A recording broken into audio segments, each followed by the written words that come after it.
I never even knew she was following me. She's clever. Too clever. One of the worst strategies to win the Hunger Games is to eliminate yourself. So why is this a theory about one of the smartest characters in the entire series? Foxface is the District 5 female who placed 4th in the 74th Hunger Games. It's rare that someone dies in the arena, and we don't fully understand the intention. Even if it's some no-name character, we can usually be like, oh, well, they got killed by a career or something like that. But in this case, we really don't know what's going on. If we're seeing things from the Capitol's perspective, we might have more insight, but since we're limited to Katniss, we're left with a big question. How did Foxface die? The boring answer is she ate the poisonous nightlock berries. But did she do it by accident or intentionally as a way of forfeiting the games, maybe knowing the competition would be too much to handle? Was death by berries preferred over dying by a sword or arrows? Some people say she did it in a way that made her death look intentional, so her family back home wouldn't be punished. So which is it, if any? The best chance we have at solving this is to understand how Foxface operated in the arena. This information is pulled from the books, but I'll make some comparisons to the movie as well. Probably the most interesting thing about this character are the fan theories of her true intention behind eating those berries. We know very little about her, absolutely nothing about her thoughts or motives. We don't even know her real name. Katniss gives her that nickname based on her fox-like features, which is a clever description as she moves around the arena, smart and sneaky like a fox. Whether you believe her death was a result of her own actions or just an accident, I think both interpretations are completely valid. Unless Suzanne herself tells us what happened, we may never know for sure. But when we look at how Foxface's death actually ties in with bigger events in the series, I think we're given a clear answer, and it might surprise you. About halfway through the games, Katniss befriends Rue as an ally. Despite being just 12 years old, Rue is skilled at strategizing and avoiding conflict in the games. Rue has a really good head on her shoulders, which impresses Katniss. When they team up, Rue suggests they lay out their food to see what they have. She displays a collection of roots, nuts, greens, and even some berries. The berries really stand out to Katniss as she doesn't recognize them. Katniss is very knowledgeable on which plants are safe to eat and which aren't. Her father knew a great deal about plants and loved them so much that he even named both of his daughters after them. Although not directly stated in this scene, Katniss is likely comparing these berries to the poisonous nightlocks she knows from home, as they look very similar. Rue says they're safe to eat and that she eats them all the time in District 11, and then she throws a handful into her mouth. Katniss realizes these berries are not poisonous and are actually quite tasty. Maybe since District 11 and 12 are neighbors, these are a form of domesticated nightlocks, some that are safe to eat. Who knows? Let's get a little theoretical. We know Foxface can move around the arena and stalk people without being seen. Is it possible she wasn't far away from Katniss and Rue when they were eating these berries? Could she have mistaken the dark-coated berries, described like blackberries, for something safe to eat? Alright, let's put an asterisk on that and come back to it later. Katniss and Rue craft a plan to destroy the career's supply pile. The reason they're so determined to destroy this pile is because almost every year, the careers hoard all the best supplies and win because they're never hungry or thirsty and have access to all the weapons they need. If Katniss could destroy that pile, it would give them much better odds against their biggest opponents, as the careers are essentially brought down to their level. The difference in this year's games is that the careers recruited the boy from District 3 to put landmines around the pile to act as another line of defense. I have my own theories on why the District 3 boy really did that for the careers, and based off what I'm thinking, he could have become the victor of these games, but I'll save that for another video. When Katniss reaches the pile, she has no idea about the landmines, but she does suspect it might be booby-trapped in some way. It's funny, before she learns about the landmines, her original idea is to throw everything into the lake. But that plan seems a bit comical in the movie because realistically, that would never happen. So, Katniss sits there, afraid to approach the pile, knowing some sort of trap could get her. But then, Foxface. She runs from the tree line, hopping around as if avoiding something. She makes it to the pile, grabs as much as she can without looking suspicious, and then runs off.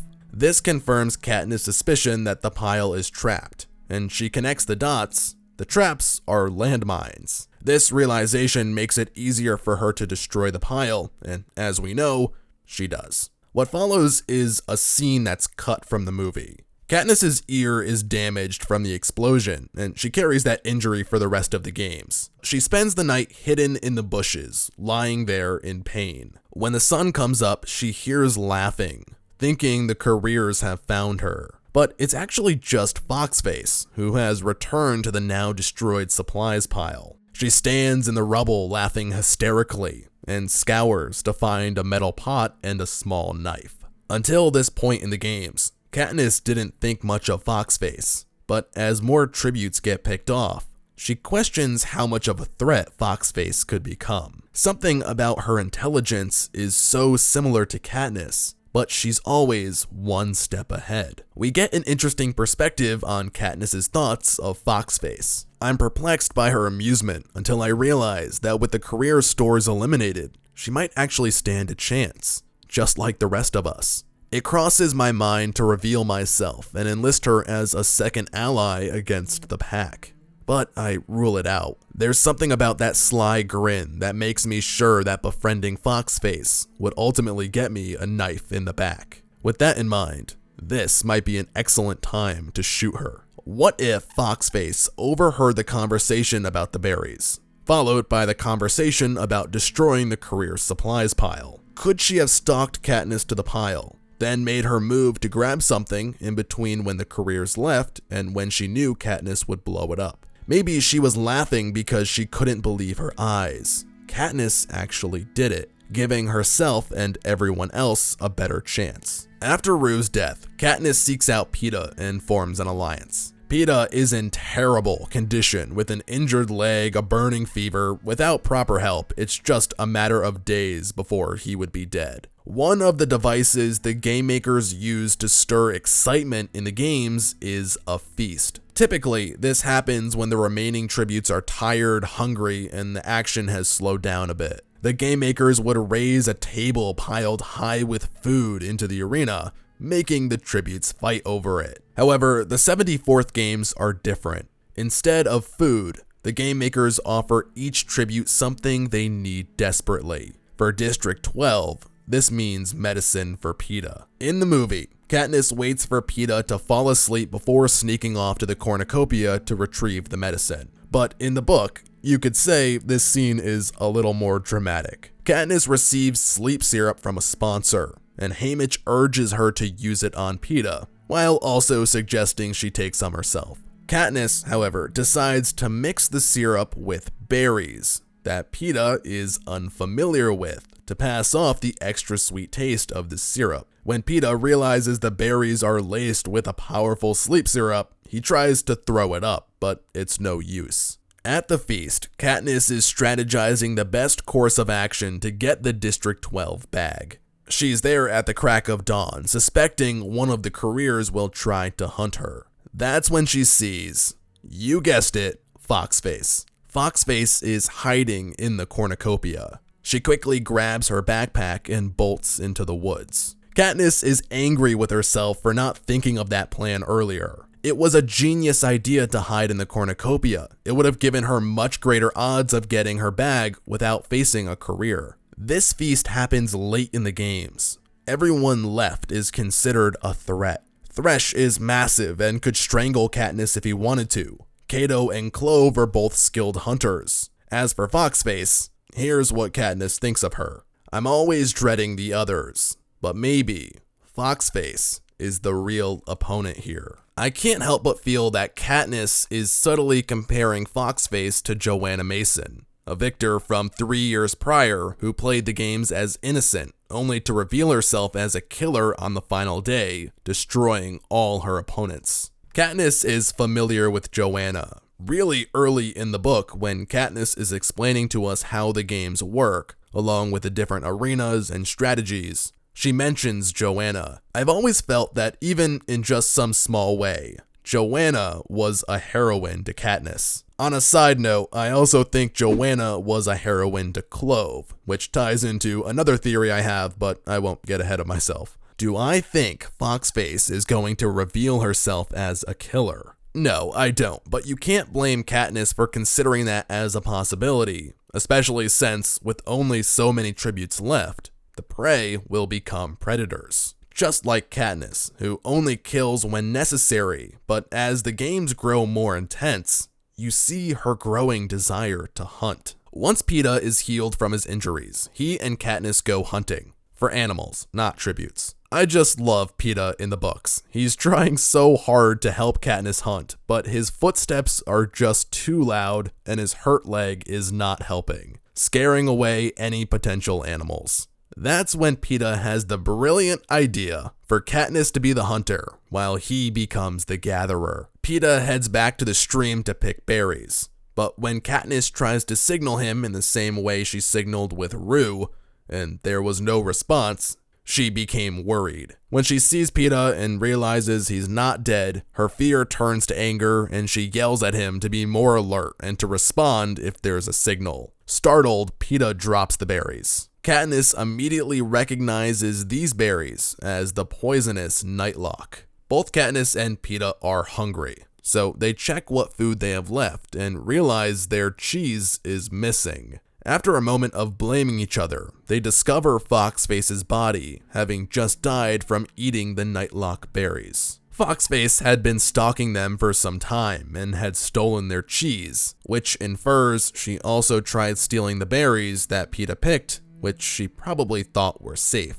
Katniss reflects on how she wouldn't question the safety of the berries we were preparing to eat ourselves. Katniss tells Peeta, "You outfoxed her," claiming that Foxface's death is due to Peeta's berries and that the kill rightfully belongs to him. While there's no way to know for sure what Foxface was thinking, the idea that her death was intentional does go against everything we know. Another thing in the movie that seems to lose translation from the book is when Katniss tells Peeta, maybe Cato likes berries too. She says this because she believes they can trick Cato in the same way they tricked Foxface. If Cato were hunting and following them, they could leave the berries and hopefully poison him. Sure, it's a fun theory that Foxface outfoxed District 12, but it contradicts the most important part of the entire series. It makes more sense than not that Katniss truly believes that she and Peeta outsmarted Foxface, and that is what inspired her Defiance to outsmart the Capitol to keep them both alive.